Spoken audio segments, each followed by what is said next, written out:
Hi, welcome to the fourth class of TDS Mindfulness. So glad you're here. I will go ahead and get started. I'll go over some review of the last class, and then after that, I will be introducing an important piece to the puzzle tonight, so stay tuned. Hi. Oh, excuse me one second here. Class of TDS Mindfulness. So glad. All right. Okay. So let's begin with a review.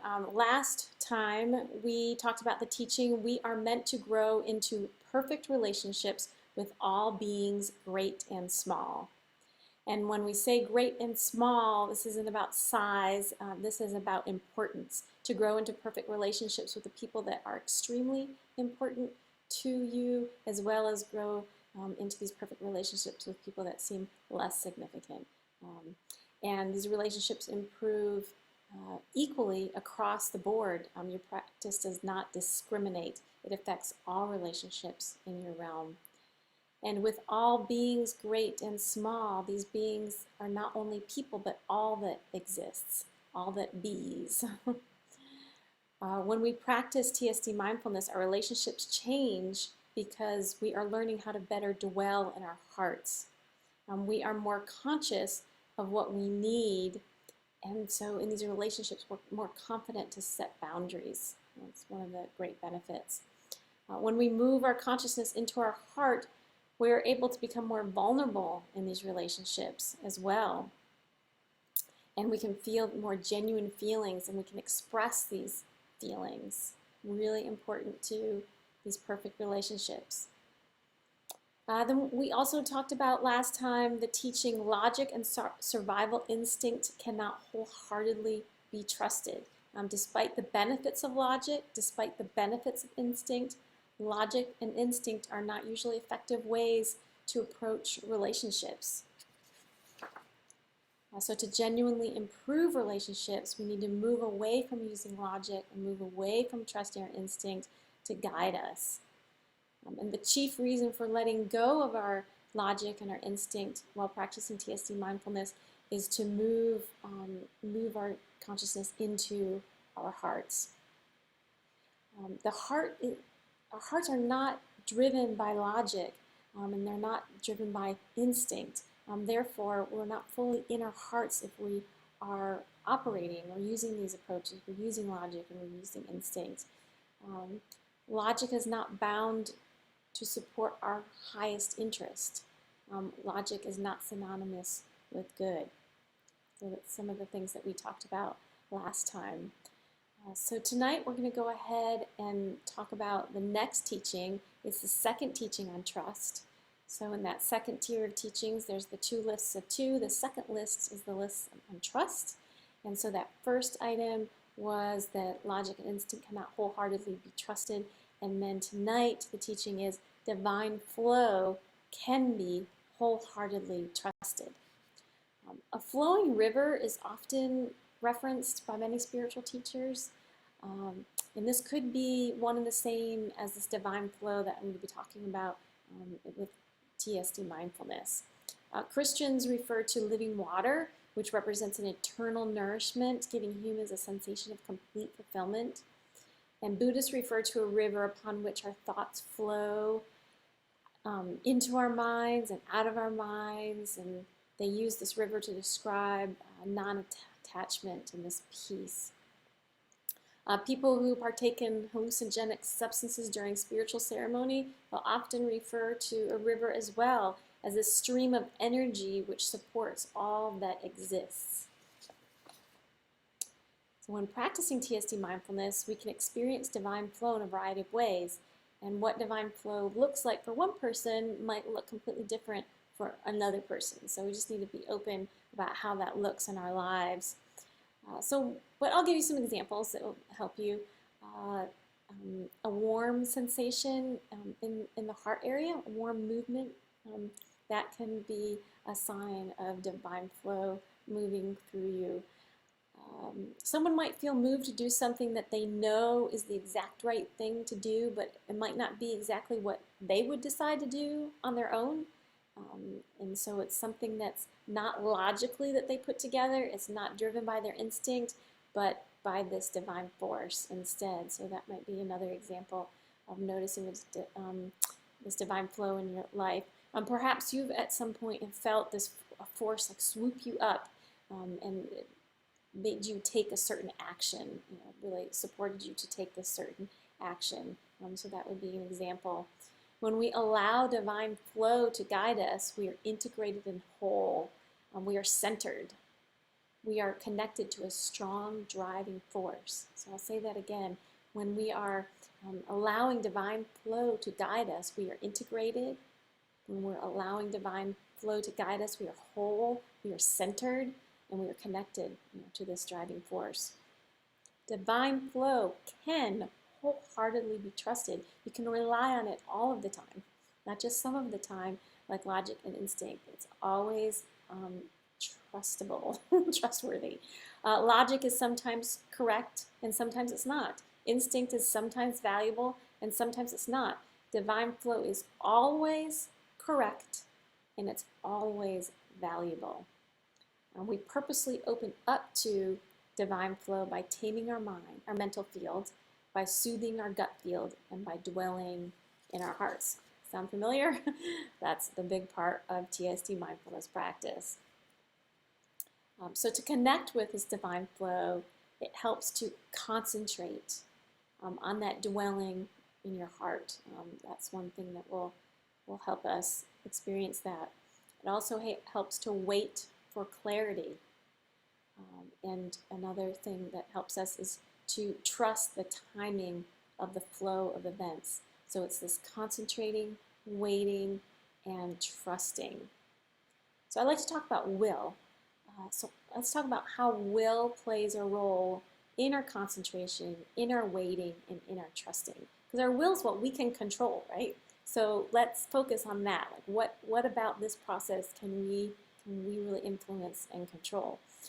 So we've talked about applying will to our concentration. I've invited you to use your will to concentrate on the object of your meditation. So when we're practicing TST mindfulness, that object might be the sounds in the environment that we're focusing on while we're taming our mental fields. All right, that object of our meditation might be our gut, when we're focusing on our gut and noticing those subtleties there. And the object of our meditation, if we're dwelling in our heart, would be some of the things we started talking about last week, about that uncertainty, those feelings of uncertainty, and we'll talk some more tonight. So those are some of the things that are the objects of our attention that I'm talking about, and this is what we can apply our will to concentrate on these very things. While practicing TST mindfulness during the dwelling part, this part is used to focus on the subtleties of our heart, to keep our consciousness in our heart. All right, so that's how we can use our will in concentration. How can we use our will in waiting? In the waiting part, what's the will part of waiting? We use will to stop us from jumping ahead, right? Because that's what happens, right? When we don't want to wait, we jump ahead. Jumping ahead to wash the dishes when really maybe it's best just to sit and continue to meditate for a little bit longer. So that's a way that we can apply our will, can use our will to keep us in our meditation rather than getting up and doing the dishes, for example. And that can be something bigger in regular life too, not just while we're meditating, all right, that we are using our will to keep us from jumping ahead. So that's how that can play a role. And then will and trust. How does will play a role in trust? Well, we can use our will to disengage from our logic, and we can use our will to steady our gut, to be in our heart. So let's unpack that a little bit. If we are not trusting, if we're in a place of not trust, then we are probably in our logic. We are in our mental fields and we are in our logic if we're not trusting. Another example, if we're in a place of not trusting, maybe we're really caught up in our gut. We have this real gut-wrenching, oh, I don't want to do this, I can't do this, and we're not in a place of trust, right? So that is why will plays a role in trust by disengaging from the logic and by um, just steadying our gut, using our will to steady our gut, um, because then we're in trust. It just so happens that logic, it drives the mental field, and that this instinct, is in the gut, and then this trust is in the heart. So by practicing TSD mindfulness, we can extend our experience of divine flow. So I'm sure we've all felt divine flow, but how often and for how long do we experience that divine flow? Maybe it's just for a few seconds here and there. And so with this TSD mindfulness, what we're going to do is extend that. If you were just experiencing it for a few seconds here and there, then maybe you'll experience it for several seconds, several minutes or longer. So we're extending that connection while practicing TSD mindfulness. All right, so that gives you hopefully a good overview of divine flow, what it is, how we can connect to it, and how we can trust it all of the time. I'm going to start moving on to the next teaching. So now we're moving off of that second tier of teachings and going on to the third tier of teachings, where it's 3 lists of 3. We're going to start with that first list. And that first list is called the fields of the temperamental body. So we know what those fields are. We're going to go into them a little bit deeper in the next few classes. But let's talk about the word temperament. Temperament in this temperamental body. Temperament is defined as our inclinations and our emotional responses. So temperament is defined as our inclination and our emotional responses. So our mental, gut, and heart fields work together to drive our inclinations and our emotional responses. So that's why we call it our temperamental body, because our mental field works with our gut field, which works with our heart field, and this system works together to drive our inclinations and our emotional responses. And aren't inclinations and emotional responses like so important when it comes to relationship? Right? What relationships we are drawn to and get into, our inclinations, what we're inclined to do and be, and these emotional responses that we have in these relationships. So we can work with these and in turn affect our relationships. So this system of 3 fields is called the temperamental body. The first field listed on the list of fields of the temperamental body is the mental field. And so let's talk. It's there in this space, right? And the mind can move. Our mind can move into our hearts. It can move into our gut. It can move into our body. But then the mental field stays where it is. So that's one of the big things to understand about the differences between the mind and the brain. The mental field, so that's pretty much what I said. When you do not perceive and process based in logic and instead perceive and process based on your heart, you've moved your mind into your heart field. And there's lots of research out there about perceiving from the heart, which I will include into these classes. While practicing TSD mindfulness, students move their minds into their heart field and begin to learn how to perceive from this point. As I said earlier, the mental field is part of this temperamental body, this temperamental system, and so it's made up of the temperamental system is made up of the mental field, the gut field, and the heart field, and the mental field is part of this system.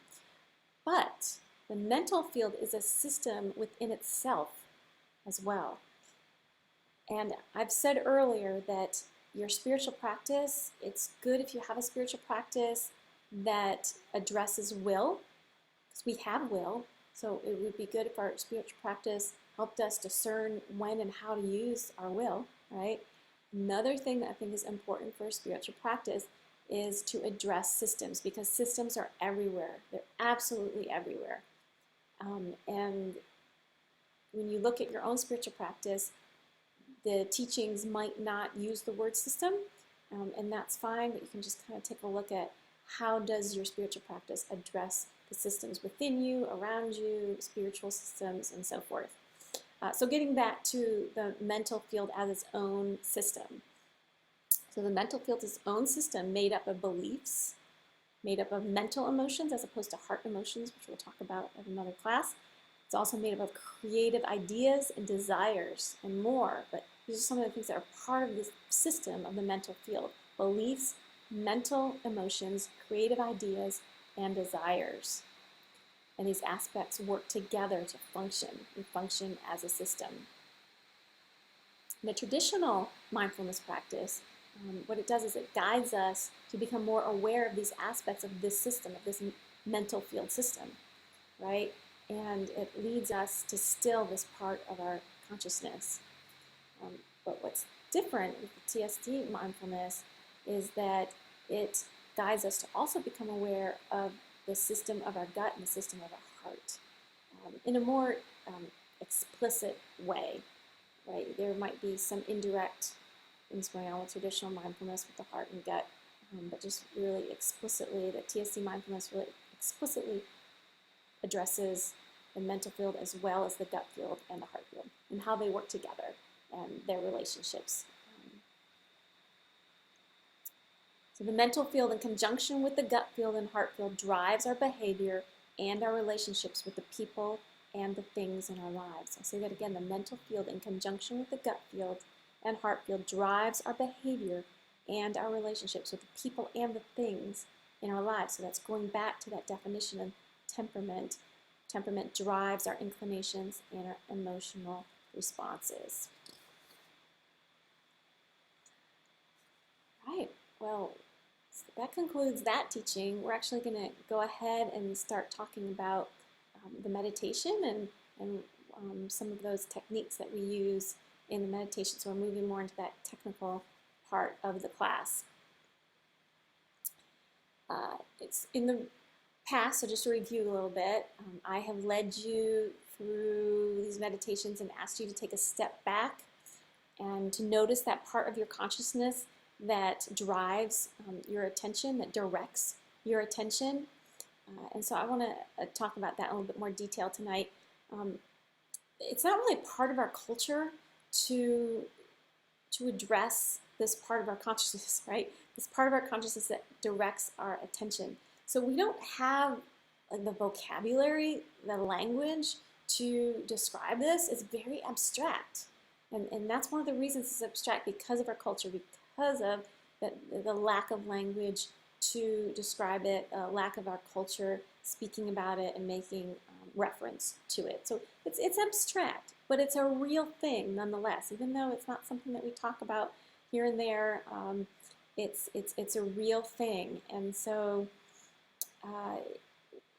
we need to use some symbolism to help us get there, because it is so abstract. And just to remind you what I'm talking about, it's that part in the meditation where I say, notice how this part of your consciousness expresses itself to you. And that could be something symbolic, expressing it to you in a symbolic way. If you are not having that naturally come up, the consciousness expressing to you like a symbolic way to see or notice this part of your consciousness, then we need to apply that symbol ourselves. And I've had to do that. I'm not sure that it naturally came up for me. I've been doing this for a few years now, so I can't really remember. But having a symbolic image to help you get in touch with that part of your consciousness. So let me show some examples of some symbolic images. For example, what works really well for me is a rowboat. This is mine. This is like really detailed, and so take part of it, use something completely different. But it's a rowboat, and there is a skipper in the rowboat, and he's got a full-on rain gear, the hat, the coat, in the rowboat. It's pouring rain, and he has his oar, right? Is the rudder, it's the rudder, right? It's the rudder, not the oar. And so I use that symbol of this skipper in this rowboat in this pouring rain. The pouring rain represents my thoughts, like, right? But even though there's all these thoughts going all over the place, the skipper still has to direct that rowboat across, and it's in the sea. The rowboat is in the sea. And use that rudder to direct that rowboat in the sea. And so when I don't use the symbol so much anymore, but when I started this technique, I would actually, in that part of my meditation, when I would direct my attention and my will toward that part of my consciousness that is directing my attention, I would actually like control that rudder in my mind, or command the skipper, like, you need to control that rudder so we are steering our attention where it needs to go. So if that is that I'm noticing the sounds in my environment, then the skipper needs to really make sure that that attention is being focused on those sounds in the environment. And that's your will. We're applying that will. So it's very specific. Right? Applying that will to make sure our attention is focused on those sounds in our environment, if that's the object of our attention. So that's one symbol, but you could use anything, anything that it makes sense to you to steer something, navigate something. It might be an actual steering wheel. You know, you might use that for your symbol. You're like, okay, now it's time to get a hold of that. That steering wheel is just all by itself because I'm not applying my will. Now I'm going to apply my will to that steering wheel, and I'm actually going to see that in my mind, that steering wheel actually get controlled, stop spinning, and get steer. So that could be a symbol. So just be open to what symbol works for you, but it has to something that has to do with steering something in a direction. Is probably, I would guess, it would be the most helpful. And so once you start working with that symbol, then eventually it becomes more natural and not so abstract. You're like, oh yeah, like I totally get that part of my consciousness now. And you can start to assess, how that part of your consciousness is doing. So if it's symbolic, I'm very visual, so the visual piece of it works really well for me. But if you're not visual, it could be a sound. It could be just a sense that you get. But I'm very visual, so so it's nice if there's something in that symbol that helps you kind of discern an idea of like how out of control or in control is that steering. So if it's my rowboat guy and he's just like, not paying attention and the boat's going all over the place, and symbolically, if I'm, if you work with the symbol enough, it starts to kind of like give you back information as to what the status is. And so how much will, I've got to put some extra will into this tonight because I can tell that it's kind of like there's so much going on, but I need this. So that can help you strengthen that part of the practice where you're taking a look at your consciousness. But at the same time, just be completely open to how that works for you. That's why when I lead you through the meditation, I'm very open with it. I don't say the word symbol. I don't, because I want it to just be however organically it works out for you. But you can go ahead and try this as well, working with the specific symbols. So what else have we done in the past? Last week, last class, we specifically talked about a couple reasons why we don't like to dwell in our hearts, like why it's hard to get there and it's hard to stay there. And one is control, because we have very little control once we get into our hearts. In the mental field, we have control. We do. If we've practiced enough, we really do have control over what's going on in our mental field. In our gut field, we have great influence. I don't think we have quite as much control as we do over our mental field, but we do have great influence over our gut field. But in the heart field, we're not able to influence, direct, or control our heart's emotions, our physical sensations, and other parts of our experience. It's just, it's kind of, we don't have a lot of control. I mean, we can like shut things down, but that's, be in our heart to allow it to open up. But other than that, we don't really have a lot of control, and we'll get into more of that in later classes. So we have to surrender, we have to be in a place of surrender. And I led you to moving your consciousness into your heart fields by really embracing uncertainty. We know we are truly in our heart field if we genuinely don't know the outcome of what things are going on in our life.